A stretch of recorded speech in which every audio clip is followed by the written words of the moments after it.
put your arms and your arms and your hands and your feet together for the live idiot talking all the way from Bradford, from Yorkshire. It's Paul Smith.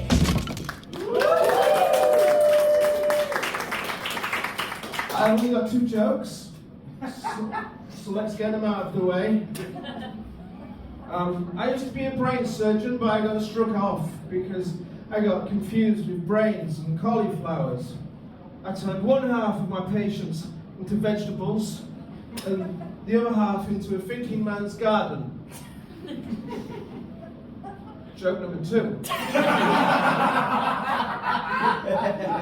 I had a penny for every hair up my nostrils, I'd be a millionaire by now, but it's unlikely I'd be able to breathe properly.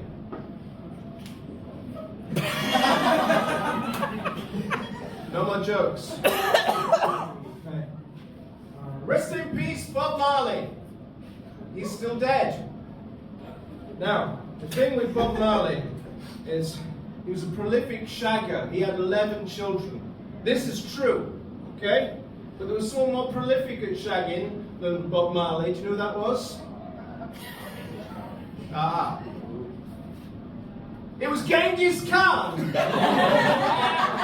12th century dictator from out of Mongolia. He had over 12,000 children. Imagine that. That is the year, eh? Yes, that means that 1 in 10 people in the entire world are in the Genghis Khan gene pool.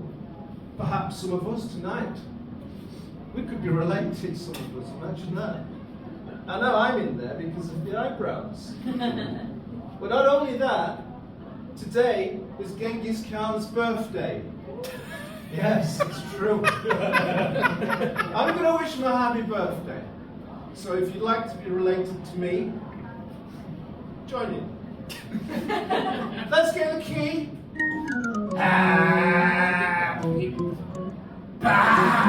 birthday to you. Happy birthday to you. Happy birthday, dear Genghis. Who I may or may not be related to, let's be fair. Happy birthday to you. Oh, thank you. We are related after all. But let's remember, Genghis Khan was a cunt. No, I know what you're all thinking. You're all thinking, what would happen if a stray pigeon flew in right now? You are, aren't you? That's what you're thinking. Well, don't worry, because I know what to do. Because I'm not just a comedian. No. I'm a trained pigeon fancier. You're in good hands with me. So, the pigeon flies in. It's scared, obviously. First thing we do is we turn the lights down. Please stay quiet. The pigeon thinks it's nighttime. It goes to sleep. There it is. That's where I come in. With my little orange bag. And my jumper. I put the jumper on the pigeon like so, to keep it nice and safe, like a little duvet. And I pick up the pigeon and the jumper. And I put it in the bag. Like so. Whoa, whoa! Only joke. And I take it home and add it to the other collection of pigeons that I live with. And there you go. That is true. You'll be thanking me for that one day, if that happens to you. Now, are there any Buddhist monks in the audience? No? Good. I don't like Buddhist monks. Because they're so happy and you can never win an argument against them. I had this friend called Gary who was a Buddhist monk. He said, "Hello Paul, how are you?" And I'd say, "Actually Gary, I'm a bit depressed because I can't pay my landlord this month." "Oh well, never mind, at least you've still got your health." "Well actually Gary, I don't have my health because I've got a dodgy arm." "Oh well, at least he hasn't fallen off yet." "Actually Gary, it's going to be surgically removed tomorrow. It's riddled with gangrene." "Oh, well, at least you don't have a terminal illness." "Actually, Gary, I do have a terminal illness. I've got 3 months to live. Oh, well, never mind. He really does speak like that. Never mind. At least you'll be safe with the knowledge knowing that when you do die, you'll be reincarnated, perhaps as a pigeon. No! I'm not going through all that again, Gary. And listen, Gary, what if I come back as a worm? And what if the pigeon eats the worm? Oh, well, never mind.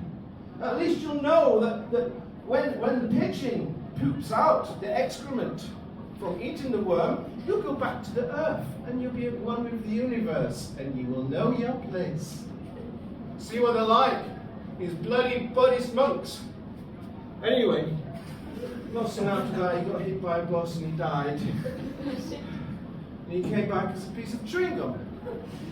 And I know this because I stuck him under that chair over there. Hi, Gary. Love you. Thanks for coming, Gary. Now I know what you're thinking. I am single, by the way. Just want to put that out there. But I've been doing all the dating apps. But I got a match on Tinder last week. Very exciting. It doesn't happen normally, believe me. But anyway, and she was gorgeous. Let's call her Susan Hargreaves. And there she was. all the photographs on her profile. She had a lovely chihuahua sitting on her lap. Every single photograph. Bit of a red flag there. But never mind, she was beautiful. And we had lots of things in common. She liked long walks in the park. She liked hairy northerners. And she liked casual sex. So, we met up in this very bar next door. But it all went downhill because she didn't say a word. I was telling her all my best jokes. She didn't even smile. And she brought her dog, Toto, let's call him Toto. And Toto just looked at me, then he jumped on the floor and he came over and he started humping my leg. Ooh. I tried to shake him off, but no, he started growling at me, so I just thought I'd just let him get it over with. So he did, 15 minutes later, completely ruined my trousers. And then Susan came over and picked up little Toto and I went to leave. And I said, but Susan, what about our date? And she said, there was no date. I'm just here because I like to hook up my little dog, Toto, with strange, when he feels randy, with strange guys from Bradford, like me. And I said, is this true, Toto? Am I just a bit of rough? And he turned around and looked at me and he said, rough? It's a joke. So, are there any dog owners here tonight? Shame on you. Okay, well, I was watching the telly, my favourite programme, Celibate Love Island. It's where they take 6 men and 6 women and put them on a Mediterranean island. And they're all celibate and they're all single, and they all go completely crazy and resort to cannibalism. And the winner is the one with the most limbs left. It's a great program.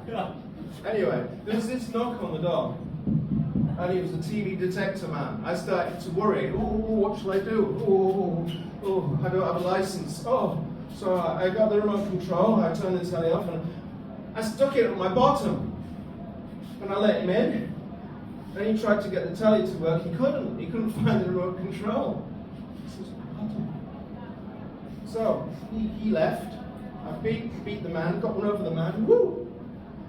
The only problem is I've not been to the toilet for over 7 days because the remote control is still stuck at my bottom.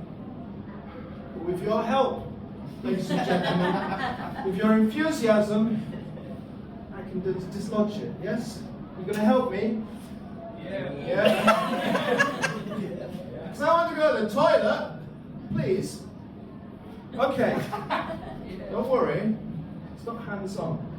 I want you to stamp your feet, clap your hands, make a bit of noise. Be enthusiastic. Move, move, move, move, move. That's it. Okay, here we go.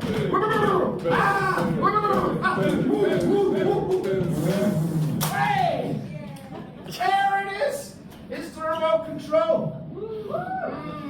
The sweet smell of comedy. Thank you, ladies and gentlemen. Woo, indeed, yes. Now there's that phrase that if you leave loads of monkeys in a room long enough, typewriters will type out the entire works of William Shakespeare. You've heard that. I didn't make that up. But I wanted to find out if it was true. So 12 years ago, I broke into London Zoo and I left a typewriter in the chimpanzee enclosure. 2 days ago, I went back. I broke back in to see what they'd come up with. And I have the evidence, ladies and gentlemen. This is what they've come up with. If you're reading what I put, you may be weeing on your foot. It's a good start. It rhymes. I don't remember that in Romeo and Juliet. Really? Do you remember that in Romeo and Juliet? You? No, I don't think so.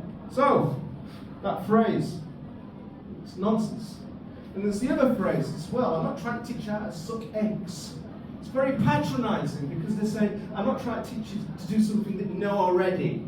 Ooh. Well, what do you know already? How to suck an egg? Well, we don't suck eggs. We eat eggs by boiling them and scrambling them, by frying them. We don't eat eggs by sucking them, do we? No. It's silly. So if anyone ever says that to you, you can say, no.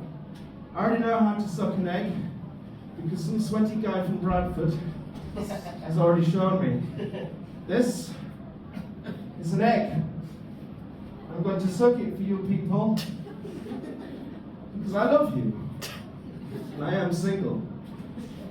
Here we go. There's the egg, there's the mouth. I'm going to suck it.